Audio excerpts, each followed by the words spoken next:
नमस्कार। मैं देवेश पाठक, सहायक आचार्य राजकीय महाविद्यालय बूंदी, आपका पुनः महाविद्यालय की यूट्यूब चैनल के माध्यम से हार्दिक स्वागत और अभिनंदन करता हूँ। ये समय है जब कुछ दिनों के पश्चात ही कोटा विश्वविद्यालय कोटा के द्वारा विधि की परीक्षाएं आरंभ होने जा रही हैं और सत्र 2019-20 की जो परीक्षाएं जो निर्धारित समय पर हो जानी चाहिए थी, वो इस महामारी के कारण डिले होती गई, देरी से होती गई और अब वर्तमान समय में महाविद्यालय के द्वारा परीक्षाएं करवाई जाएंगी। आपको धैर्यतापूर्वक और समझदारी से प्रश्नों के उत्तर लिखने हैं। पहले प्रश्न पत्र को समझना है और समझ करके उसका उत्तर देना है। परीक्षा के जो पूर्व में निर्धारित समय 3 घंटे होते थे, उनको कम कर दिया गया है और 2 घंटे में ही पेपर समाप्त हो जाएगा। इसका विस्तृत कार्यक्रम तो जारी कर दिया गया है, लेकिन परीक्षा की क्या व्यवस्था होगी, परीक्षा के संदर्भ में किस प्रकार प्रश्न पत्र में से कितने क्वेश्चन करने होंगे, ये विश्वविद्यालय की वेबसाइट पर या विश्वविद्यालय के द्वारा ही बताया जाएगा। अभी तक जो बात सामने आई है वो है कि परीक्षा 2 घंटे की होगी। जो LLB सेकेंड ईयर के जो विद्यार्थी हैं, जिनमें सेमेस्टर 3 के जो विद्यार्थी जिनको हम कहेंगे, उनमें एक पेपर है विधि शास्त्र, जिसको कि जूरिस्प्रूडेंस के नाम से जानते हैं। विधि शास्त्र क्या है, विधि शास्त्र में क्या बातें हैं, क्या क्या संकल्पनाएं हैं, किन बातों का अध्ययन कराया जाता है, ये सब हम क्लास में बड़ी डिटेल से इसको हमने पढ़ा और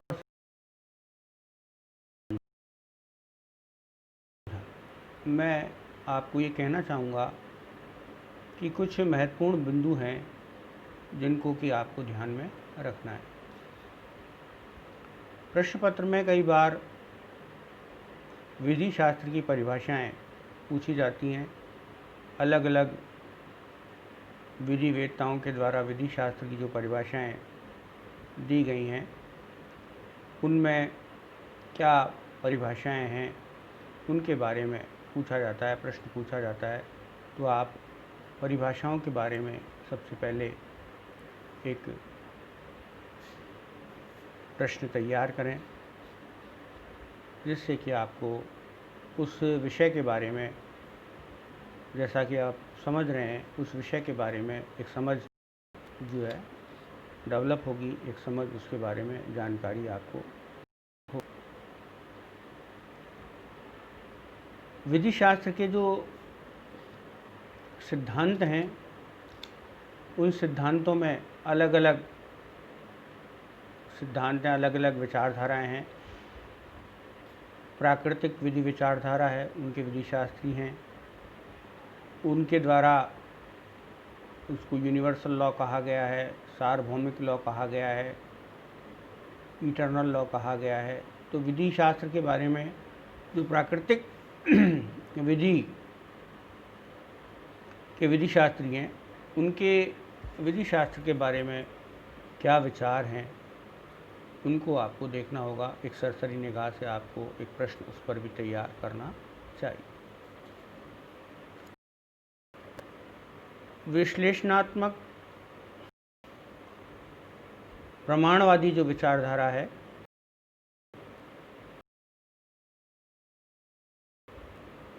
उसमें दो विधि शास्त्री बहुत महत्वपूर्ण हैं। एक तो ऑस्टिन है और जिनका कि समादेश का सिद्धांत कमांड थ्योरी है, उसको आप तैयार करें। और इसके साथ ही हेंस कैल्सन का जो प्योर थ्योरी ऑफ लॉ है, शुद्ध विधि का सिद्धांत है, उस शुद्ध विधि के सिद्धांत को भी आपके द्वारा तैयार किया जाना चाहिए। उसको आपको तैयार कर लिया होगा आपने, क्योंकि अब परीक्षा में बहुत ज़्यादा दिन नहीं है और पूर्व में भी क्लास में इसको बहुत अच्छी तरह समझाया गया था। तो इसको दोबारा से मैं आपको कह रहा हूँ कि इसको आप रिवाइज़ करें, इसको आप दोबारा से पढ़ें, जिससे कि आपको किसी तरह की कोई तकलीफ़ परीक्षा में ना आए। इसके बाद जो ऐतिहासिक विचारधारा है, उस ऐतिहासिक विचारधारा को आप देखें कि क्या कहती है। ऐतिहासिक विचारधारा इतिहास के बारे में बतलाती है। जिस तरह से खेत में पगडंडी पर चलते चलते रास्ते बन जाते हैं, ऐसे इतिहास के माध्यम से भी क्या है, विधियों का किस प्रकार से निर्माण होता है, इतिहास का क्या योगदान है, ये इसके माध्यम से ये एक अलग स्कूल है, एक अलग विचारधारा है। वो ऐतिहासिक विचारधारा के नाम से जानी जाती है। इसमें दो विधि शास्त्री महत्वपूर्ण हैं।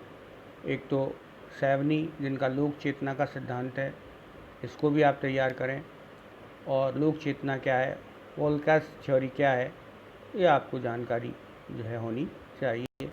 और दूसरा, जो ब्रिटिश विधि शास्त्री हैं हेनरी समनर मैन, उन हेनरी समनर मैन के ऊपर नोट तैयार करना चाहिए, जिससे कि आपकी परीक्षा में किसी तरह की कोई दिक्कत ना आए, कोई रुकावट ना आए। तो ऐतिहासिक विचारधारा के ये दो विधि शास्त्री महत्वपूर्ण हैं। इन पर आप अवश्य ही आपने इनको पढ़ा होगा, मैंने पढ़ाया भी है। वर्तमान समय में इसको आप पुनः एक बार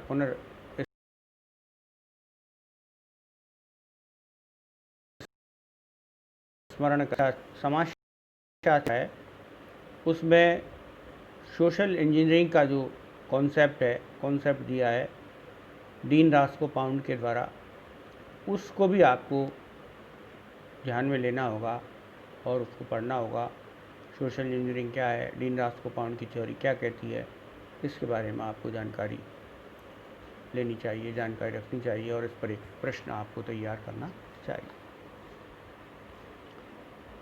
जैसा कि आप जानते हैं कि राज्य का उत्तरदायित्व है कि वह जान और माल की सुरक्षा करे प्रत्येक नागरिक की। तो न्याय प्रशासन का जो उत्तरदायित्व है वो सरकार को निभाना होता है, न्याय प्रशासन, क्रिमिनल जस्टिस जिसको हम कहते हैं।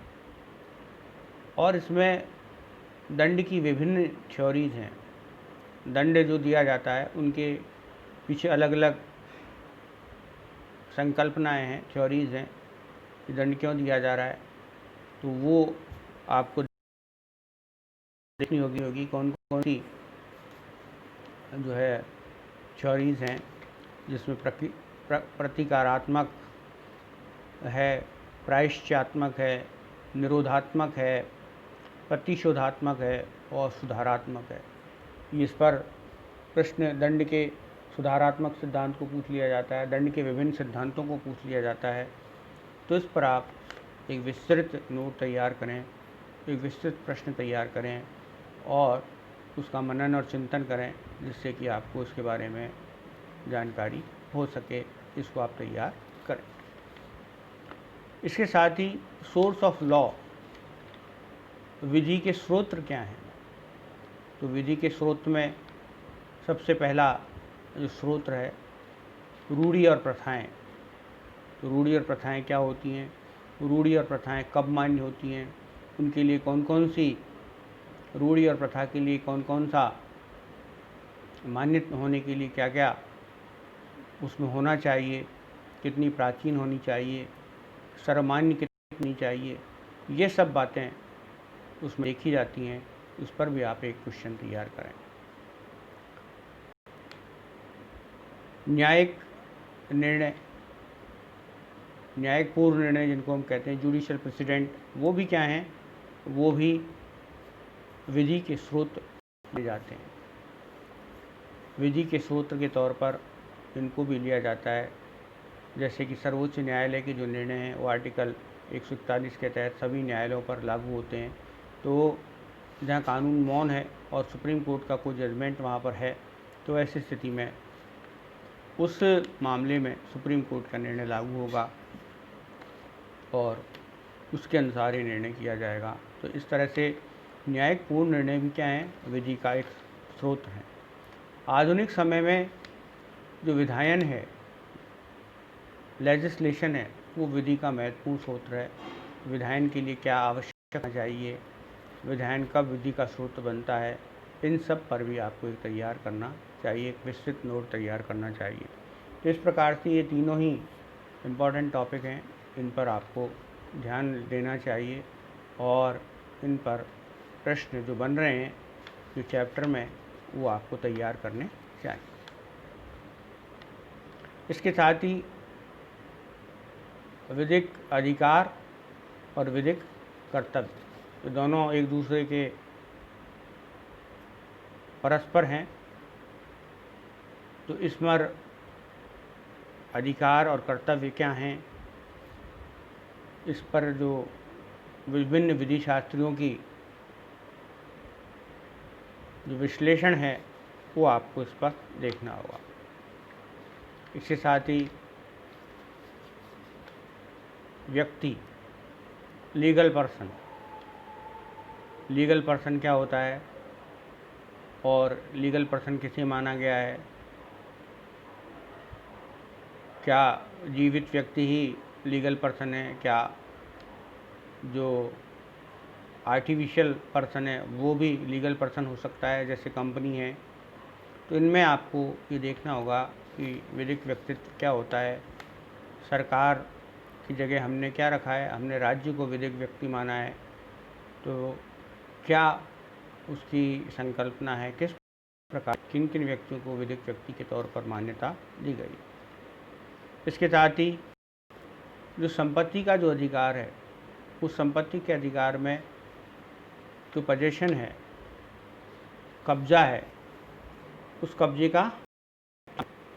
कब्जा संपत्ति के स्वामी सभी के प्रति कब्जेदार का क्या अधिकार होता है, कब्जा कब माना जाता है, इन सब और संपत्ति और कब्जा धारक के मध्य क्या संबंध है,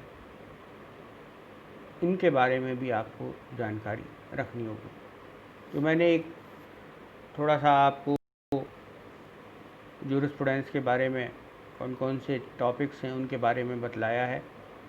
इनको आप तैयार करें और ध्यान से समझ करके आप प्रश्न पत्र करें। और आपको किसी तरह की कोई समस्या यदि आती है तो आप, चूँकि अभी महाविद्यालय में आना छात्रों का अनुमति नहीं है, तो आप जो व्हाट्सएप ग्रुप है उस पर जो मेरा नंबर दिया गया है, उस व्हाट्सएप ग्रुप से मेरे नंबर पर आप 11 से 4 के बीच में कभी भी उस पर मैसेज करें, तो मैं आपको अवेलेबल हूँगा और उसका उत्तर आपको अवश्य दूँगा। साथ ही यदि कोई वॉइस मैसेज करे, उससे भी मैं आपको उत्तर प्रदान करूँगा। तो आप सभी को परीक्षाओं की हार्दिक शुभकामनाएं। अच्छे से परीक्षाएं में बैठें और कॉन्फिडेंस के साथ एग्ज़ामिनेशन को पूरा करें। धन्यवाद, नमस्कार।